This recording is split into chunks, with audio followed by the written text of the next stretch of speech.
ଆତ୍ମବନ୍ଧୁ Biswas vice president power vice chairman OSD ଆଜି ଆମେ ଗୋଟିଏ କାରଣ ହେଉଛି ଯେ ଦୀର୍ଘ 15 ବର୍ଷ 16 ବର୍ଷ ଧରି ଯେଉଁ ପିଲାମାନେ କାମ କରିଥିଲେ ତାକୁ ଟାଟା ପାୱାର ତରଫରୁ ଛଟେଇ କରିବାକୁ ଯାଉଛନ୍ତି। ଯେତେବେଳେ 1921 ମସିହାରେ ଟାଟା ପାୱାର ନେଲା ହାତକୁ ସେତେବେଳେ ତା'ର ଲୋକ ଦରକାର ଥିଲେ, ସେତିକି ଲୋକ ରହିଥିଲେ ଏବଂ ଏବେ କେମିତି ଲୋକ ସଂଖ୍ୟା କମୁଛି, ଯେଉଁଠି ପରିବାର ସଂଖ୍ୟା ବଢ଼ିଛି, ନେଟୱାର୍କିଂ ବଢ଼ିଛି, ଲାଇନ୍ ନେଟୱାର୍କ ବଢ଼ିଛି, ଟିପିନଟେ ନା ତା'ର ମନମାନି କରିକି ପିଲାମାନଙ୍କୁ ଛଟେଇ କରିବା ପାଇଁ ଚାହୁଁଛୁ। ଆମେ ସେଇ ଜିନିଷକୁ ପ୍ରତିହତ କରିବୁ। ଯଦି ସେ ଆମ କଥାରେ ରାଜି ନ ହୁଏ ତାହେଲେ ଏଇ ୟୁନିୟନ ରାସ୍ତାକୁ ଓହ୍ଲାଇବ ଏବଂ ନିଶ୍ଚିତ ଭାବରେ ଦୃଢ଼ ପଦକ୍ଷେପ ନେବ। ସେଥିପାଇଁ ଯାହା ହେବ ଟାଟା କର୍ତ୍ତୃପକ୍ଷ ଦାୟୀ ରହିବ।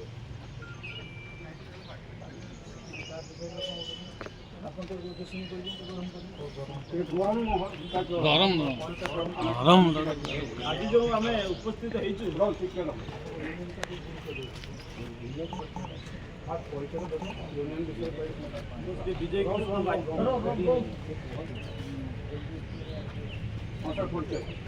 ମୁଁ Bijay Krishna Maiti power employees union Rairangpur ଡିଭିଜନର କେସିଅର। ଆଜି ଯେଉଁ ଟାଟା ପାୱାର ତାର ମନମୁଖୀ ଚଲେଇଛି ତାକୁ ଆମେ ପ୍ରତିବାଦ କରି ଆଜି ଆମେ ଗୋଟେ ମେମୋରିଆଲ ଆମେ ଦାଖଲ କରିବୁ। ତେଣୁ ୟାର ଯଦି ଏମାନେ କିଛି ନ ଶୁଣନ୍ତି ତାହେଲେ ଭବିଷ୍ୟତରେ ଆମେ ରାଜରାସ୍ତାକୁ ଓହ୍ଲାଇବୁ। ତେଣୁ କରିକି ମୁଁ ଆମର ଦାବି ହେଉଛି ଯେ ଯେଉଁ 15 ବର୍ଷ ଦୀର୍ଘ 15 ବର୍ଷ ଧରି ପିଲାମାନଙ୍କୁ ଯେଉଁ ଖଟେଇଲେ ଏବଂ 2021 ମସିହାରୁ ଆଜି ପର୍ଯ୍ୟନ୍ତ ବି ଯେଉଁ ପିଲାମାନେ ଖଟିଛନ୍ତି ତାଙ୍କୁ ମନମୁଖୀ ସେମାନେ ବାହାର କରିଦେଉଛନ୍ତି। ତାର ପ୍ରତିବାଦରେ ଆମେ ବର୍ତ୍ତମାନ ପ୍ରତିବାଦ କରି ଆମେ ରାଜରାସ୍ତାକୁ ଓହ୍ଲେଇକି ଆମେ ବର୍ତ୍ତମାନ ଗଣ୍ଡଗୋଳ ଇଏ କରିବା ପାଇଁ ଚାହୁଁଛୁ।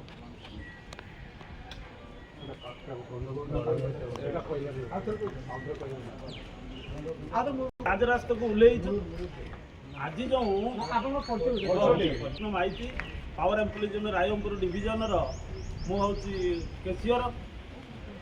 ଆମେ ଯେଉଁ ପ୍ରତିବାଦ କରି ଆମେ ଯେଉଁ ଦାଖଲ କରିବା ପାଇଁ ଆସିଛୁ, ଏ ଯେଉଁ ଦୀର୍ଘ ଦାବିପତ୍ର ସବୁ ଦେବା ପାଇଁ ଆସିଛୁ ଏବଂ ଏ ଯେଉଁ ଦୀର୍ଘ ଦିନ ଧରି ଶ୍ରମିକମାନେ ଦୀର୍ଘ 15 ବର୍ଷ 16 ବର୍ଷ ଏବଂ 2021 ଯେଉଁମାନଙ୍କୁ ପୋଷ୍ଟିଂ କରାହେଇଛି ତାଙ୍କୁ ବର୍ତ୍ତମାନ ବାହାର କରିବା ପାଇଁ ଚାହୁଁଛନ୍ତି, ତାର ପ୍ରତିବାଦରେ ଆମେ ବର୍ତ୍ତମାନ ରାଜରାସ୍ତାରେ ଓହ୍ଲେଇଛୁ। ତେଣୁକରି ଟାଟା ପାୱାର ଯଦି ଏହାର ନ ମାନନ୍ତି ତାହେଲେ ଆମେ ଏହାର ଭବିଷ୍ୟତରେ ଆମେ ଗୋଟେ ବିକ୍ଷୋଭ ଆକାର ଧାରଣ କରିକି ଆମର ଦାବି ହେଉଛି ପିଲାମାନଙ୍କୁ ଛଟେଇ ବନ୍ଦ କରାଯାଉ। ମେନ୍ ଦାବି ହେଉଛି ପିଲାମାନଙ୍କର ଛଟେଇ ବନ୍ଦ କରାଯାଉ।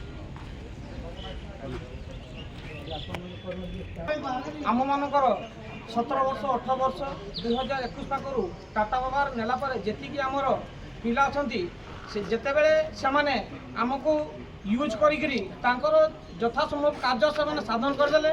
ଯେଉଁ ଜାଗାରେ ଆପଣମାନଙ୍କର ବିଲିଂ ଏଫିସିଏନ୍ସି 46 ଥିଲା ସେ ଆଜି 99%।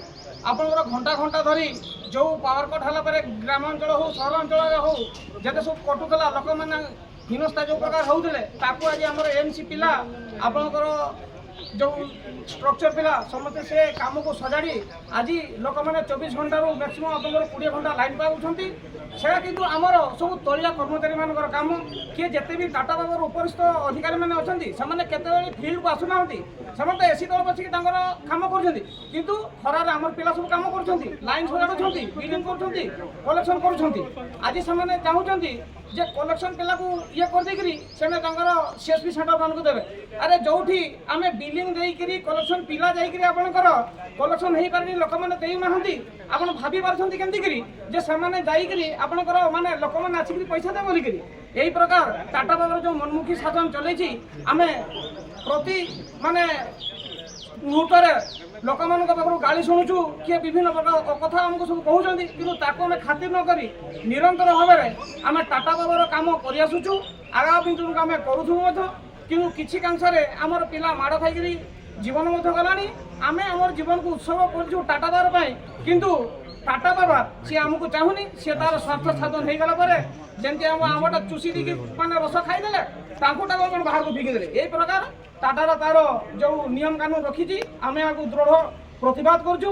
ଯଦି ଆଗାମୀ ଦିନରେ ଆମର କୌଣସି ପିଲା ଛଟେଇ କରନ୍ତି କିମ୍ବା କାର୍ଯ୍ୟ ମଧ୍ୟ ଆମେ ସମ୍ପୂର୍ଣ୍ଣ ରୂପେ ଚକ ଅଖ ସବୁ କାମ ବନ୍ଦ କରିଦେବୁ। ଟାଟା ପାୱାର ଯେଉଁ 3ଟା 4ଟା ଷ୍ଟ୍ରିମ୍ ଅଛି, ବିଲିଂ ହେଉ କଲେକ୍ସନ୍ ହେଉ কিংবা আপনার এমসি ওয়ার্ক হোক আপনার স্ট্রকচর হোক যাহা হব আমি টোটাল সব কার্য বন্ধ করবু যে পর্যন্ত আমার পিলামানଙ୍କର স্বার্থ সাধিত ন হয়েছি দরকার পড়লে আমি রাস্তা রোক করি বিভিন্ন প্রকার কলেক্টর সিও সমস্ত আমি অলরেডি মেমোরান্ডম দিয়ে সারিছু আগামী দিনের আমি দৃঢ় বিরোধ করবু এতিকি কই মু ইয়ে করি।